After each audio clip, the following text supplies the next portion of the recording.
Успокойтесь, ваше высочество. Считайте, что он у вас в кармане, то есть у нас в подвале. Мастина, след!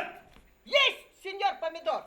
В Государственном театре юного зрителя проходит очередная репетиция постановки «Приключения Чиполлино». Это известный детский спектакль по мотивам сказки Джанни Родари. Рассказывает о приключениях отважного мальчика Луковки, который борется за справедливость и дружбу. Я играю роль Чиполлино, это положительная роль.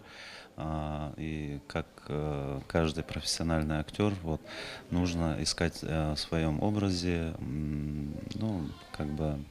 минимализировать вот эти вот такие моменты, чтобы была кротость и доходчивость для зрителя. В спектакле занято 13 профессиональных актеров. Практически вся труппа работает над постановкой. Сегодня уже 6-я репетиция. Это что еще за птица? Сыщик, На подготовку спектакля уходит немало времени. Работа над постановкой – это прежде всего ежедневные читки и прогоны. Каждый персонаж здесь выписан филигранно. Актеры признаются, что вжиться в роль своего героя непросто. Чтобы исполнить ее отлично, нужно прочувствовать этот образ. Эмиру Энгульбаеву действительно сложно, так как его персонаж – полная противоположность самого актера.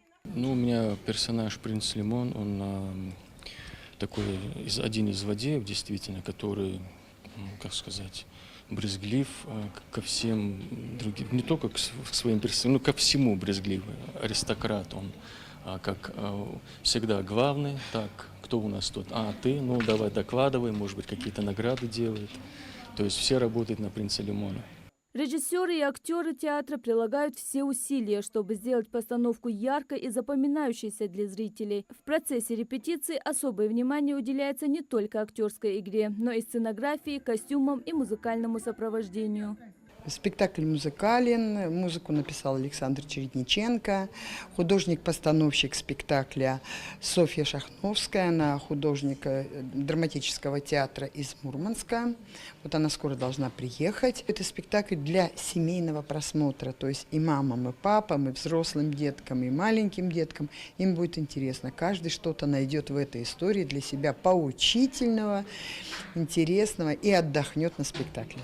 «Чиполлино» – это не просто сказка, а важное произведение, которое учит доброте, взаимопомощи и справедливости. Премьера спектакля запланирована на 4 июня. Организаторы надеются, что он понравится всем зрителям. Мадина Богатырева, Мухаммад Яндиев, Магаз 24.